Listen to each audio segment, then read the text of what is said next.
Hello everyone, welcome to this next lecture of our newspaper breakdown analysis जिसमें हम the Hindu newspaper के articles को discuss करते हैं।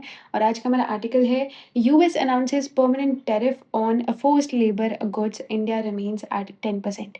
यूनाइटेड स्टेट्स ने 60 ट्रेडिंग पार्टनर्स पर परमानेंट टैरिफ अनाउंस किए हैं। ये टैरिफ फोर्स्ड लेबर यानी ज़बरदस्ती करवाया गया काम उससे जुड़े प्रोडक्ट से इम्पोर्ट को लेकर है। इंडिया के लिए इम्पोर्टेंट पॉइंट ये है कि इंडिया पर 10% टैरिफ ही कंटिन्यू रहेगा। अर्लियर ड्राफ्ट रिपोर्ट्स में 12.5 टैरिफ प्रपोज किया गया था, लेकिन इंडिया ने फोर्स्ड लेबर से बने गुड्स के इंपोर्ट को प्रोहिबिट करने के स्टेप्स लिए हैं, इसलिए इंडिया को लोअर टैरिफ कैटेगरी में रखा गया है। ये decision section 301 of US trade act 1974 के अंडर हुई इन्वेस्टिगेशन के बाद हुआ है। ठीक है। फरवरी 2026 में क्या हुआ कि यूएस ने सभी ट्रेडिंग पार्टनर्स पर टेम्पररी 10% का जो है टैरिफ लगा दिया। मार्च 2026 में USTR which is United States trade representative ने सेक्शन 301 से के अंडर जो है दो इन्वेस्टिगेशंस शुरू की और जनवरी 2026 में ड्राफ्ट रिपोर्ट के अकॉर्डिंग 54 कंट्रीज़ के लिए 12.5% प्रपोज किया।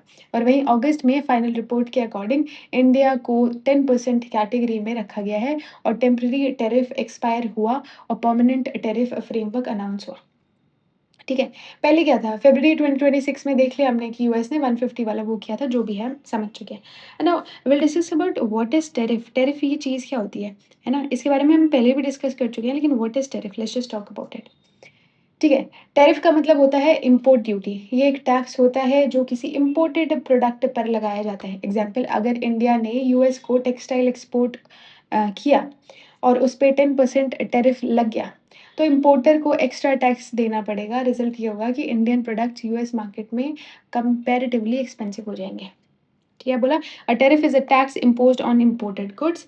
द ऑब्जेक्टिव क्या क्या होते हैं, let's just talk about objective. तो गवर्नमेंट टैरिफ क्यों लगाती है? फर्स्ट तो ये डोमेस्टिक इंडस्ट्री को प्रोटेक्ट करने के लिए। ठीक है, to protect the domestic industry. Second, government revenue. Import duty से रेवेन्यू अर्न होता है ना।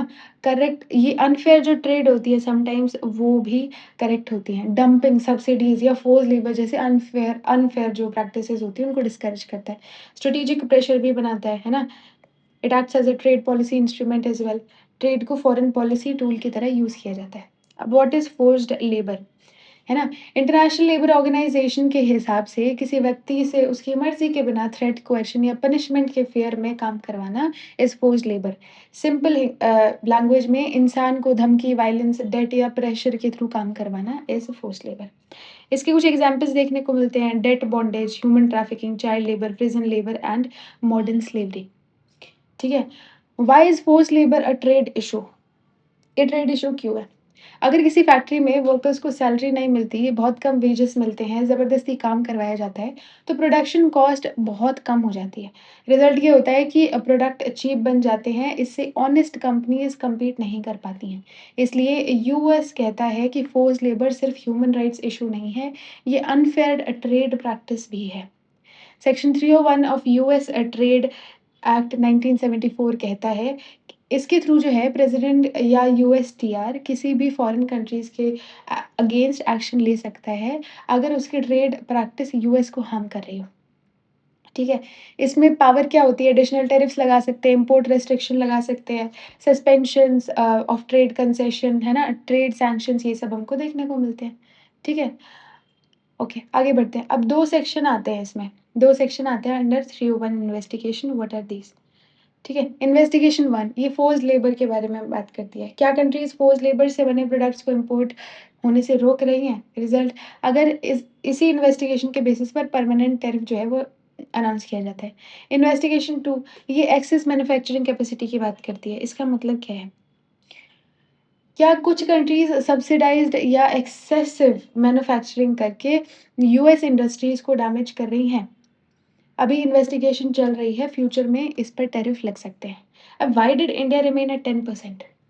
इनिशियली इंडिया को भी 12.5% टैरिफ कैटेगरी में प्रपोज किया गया था। फाइनल रिपोर्ट्स में इंडिया को रिलीफ मिला है। रीज़न ये है कि इंडिया ने फोर्स्ड लेबर गुड्स को इम्पोर्ट्स के अगेंस्ट जो है मेजर्स लिए हैं। हमने आर्टिकल पढ़ा था। प्रोहिबिशन फ्रेमवर्क एस्टैब्लिश किया है, कंप्लायंस इंप्रूव किया है, ये सब जो है वजह हमको देखने को मिलती है। इसमें कैटेगरी 1 होती है 10% वाली, जिसमें हम फिलहाल आए हैं। इसमें बाकी कंट्रीज़ भी हैं, like we have Canada, UK, Malaysia, Indonesia, ये सब कंट्रीज़ देखने को मिलती है। ठीक है? इसका कैटेगरी 2 भी है, जिसमें 12.5% जो है टैरिफ लगा रहे हैं, उन कंट्रीज़ के लिए जिन्होंने इफेक्टिवली प्रोहिबिशन एस्टैब्लिश नहीं किया। अब यूएस ने क्या स्टेटमेंट दिया है? यूएस के अकॉर्डिंग मोरल पर्सुएशन से फोर्स्ड लेबर खत्म नहीं हुआ, है ना? और ह्यूमन राइट्स प्रोटेक्ट करने के लिए स्ट्रिक्ट ट्रेड मेजर्स ज़रूरी हैं। उसके साथ-साथ में forced labour unfair competition create करता है और ये टैरिफ वर्कर्स की वेलफेयर इम्प्रूव करना चाहते हैं। ठीक है? इंडिया का इसमें क्या पर्सपेक्टिव है? What is the Indian perspective? India generally support करता है human rights, decent working condition और एथिकल ट्रेड्स को। लेकिन इंडिया का स्टैंड ये भी है कि ट्रेड रिस्ट्रिक्शन को प्रोटेक्शनिज्म का टूल नहीं बनाना चाहिए। डब्ल्यूटीओ कंपाइलेशन जो कंप्लायंस है वो होना चाहिए, है ना? और डेवलपिंग कंट्रीज़ के कंसर्न जो है कंसिडर किए जाने चाहिए। अब इस पे ना इकोनॉमिक इम्पैक्ट भी पड़ेगा कुछ इंडिया पे, है ना? कुछ वैसे भी इम्पैक्ट पड़ेगा, पॉजिटिव, नेगेटिव सारे इम्पैक्ट पड़ेंगे। ठीक है? तो lower tariff advantage, India 12.5 category में नहीं गया, रिलेटिव कॉम्पिटिशन थोड़ा इम्प्रूव देखने को मिलता है। थोड़ा ग्लोबल इमेज भी अच्छी है कि चलो ठीक है, थोड़ा बहुत काम किया है। एक्सपोर्ट अपॉर्च्युनिटीज़ हैं हमारे पास में, ट्रेड नेगोशिएशन की अपॉर्च्युनिटीज़ हैं। लेकिन नेगेटिव्स हैं, जैसे एडिशनल कॉस्ट तो अभी भी लग रहा है ना 10% का, ₹100 का सामान 110 में जा रहा है ना? ट्रेड नेगोशिएशंस, ये सब चीज़ें हमको हाँ सॉरी, कॉस्ट इंक्रीज़ देखने को मिलता है। उसके साथ-साथ में प्राइस कॉम्पिटिशन, रिड्यूस्ड कॉम्पिटिशन है लेकिन अभी भी है ना, कॉस्ट इंक्रीज़ हुआ है ना? इंडियन प्रोडक्ट्स यूएस मार्केट में एक्सपेंसिव हो सकते हैं। कंप्लायंस कॉस्ट भी, अब एक्सपोर्टर को प्रूव करना पड़ेगा कि सप्लाई चेन फोर्स्ड लेबर से नहीं फ्री है, तो कंप्लायंस बर्डन भी बढ़ेगा और फ्यूचर रिस्क भी ऑफ कोर्स है ही। सेक्शन जो है वो लाइकली टेक्सटाइल, गारमेंट्स, लेदर, इन सबको अफ़ेक्ट कर सकता है। एमएसएमई पे फ़र्क पड़ सकता है, एमएसएमईज़ पे फ़र्क पड़ सकता है ना? तो ये सब हमको देखने को मिलता है। एमएसएमई पे क्या फ़र्क पड़ेगा? डॉक्यूमेंटेशन इम्प्रूव करना पड़ेगा हमको, सप्लाई चेन वेरीफ़ाई करने पड़ेंगे, ईएसजी स्टैंडर्ड्स फ़ॉलो करने पड़ेंगे, इंटरनेशनल सर्टिफ़िकेशन लेना पड़ेगा, तो ये सब दिक्कतें हमको देखने को मिलती हैं। What is the WTO perspective? WTO generally tariff allow करता है, लेकिन मेंबर्स को आर्बिट्रेरी डिस्क्रिमिनेशन या जो मोस्ट फेवर्ड नेशन वाला अपना एस्पेक्ट है, कमिटमेंट्स पे ध्यान देना, उन कमिटमेंट्स पे ध्यान देना और टैरिफ को डिसगाइज्ड प्रोटेक्शनिज्म नहीं बनाना चाहिए, ये सब चीज़ें एडवोकेट करते हैं। अगर कोई कंट्री माने कि टैरिफ डब्ल्यूटीओ को वायलेट करता है, तो डिस्प्यूट सेटलमेंट का इश्यू उठ सकता है, ठीक है? अब आईएलओ और फोर्स्ड लेबर का क्या सीन है, ये थोड़ा समझने की कोशिश करते हैं। आईएलओ का मेजर ऑब्जेक्टिव है फोर्स्ड लेबर एलिमिनेट करना, चाइल्ड लेबर रिड्यूस करना, डिसेंट वर्क प्रमोट करना, freedom of association, safe workplace और सोशल जस्टिस को प्रमोट करना। इंडिया में भी आर्टिकल 23 देखने को मिलता है हमको। आर्टिकल 23 क्या कहता है? It talks about human trafficking prohibition, है ना? बेगार और फोर्स्ड लेबर प्रोहिबिट करता है। हमारे यहाँ पे मेजर लॉज भी हैं, जैसे we have bonded labour system abolition act 1976, ठीक है? हमारे पास लेबर कोड्स भी हैं। उसके साथ-साथ में हमारे पास एंटी ट्रैफिकिंग मेजर्स भी है, एक्सपोर्ट कंप्लायंस मैकेनिज़्म भी है, ये सब चीज़ें हमको देखने को मिलती हैं। अब इंडिया को क्या करना चाहिए? इंडिया को लेबर इंस्पेक्शन स्ट्रेंथन करनी चाहिए, उसके अलावा डिजिटल सप्लाई चेन्स ट्रेसेबिलिटी बढ़ानी चाहिए, एमएसएमई को कंप्लायंस सपोर्ट देना चाहिए, ईएसजी स्टैंडर्ड्स अडॉप्ट करना चाहिए, एक्सपोर्ट मार्केट्स डाइवर्सिफ़ाई करने चाहिए और यूएस के साथ कंस्ट्रक्टिव डायलॉग कंटिन्यू करना चाहिए। उसके चलते डब्ल्यूटीओ बेस्ड रूल्स को भी सपोर्ट करना चाहिए। तो ये हमारा आर्टिकल है। आई बिलीव आपको समझ आया होगा and now will move on to some questions, ठीक है? Section 301 of trade act 1974 US का है, ठीक है? It talks with WTO dispute settlement mechanism, no, US domestic law empowering trade action against unfair foreign practice, yes, B is the correct one. Next question is which of the following best defines forced labour? Any labour below minimum wage? No.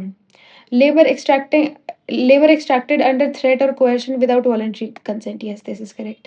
Next question is which article of Indian Constitution prohibits trafficking and forced labor? कौन सा 23 है ना?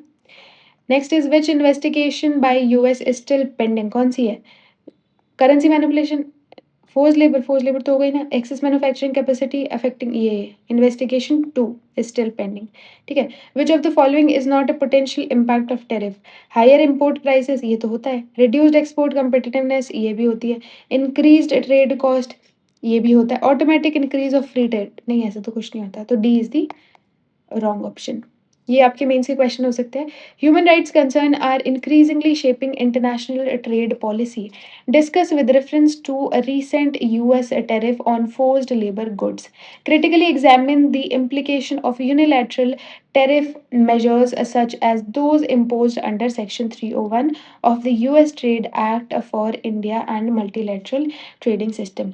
ये coat है जो आप use कर सकते हैं। Trade today is not merely about markets, it increasingly reflect value, labour standards, sustainability and strategic interest. तो ये भी आप लिख कर ट्राई कर सकते हैं। ये कुछ आपके प्रीवियस ईयर क्वेश्चंस हैं विच यू कैन प्रैक्टिस।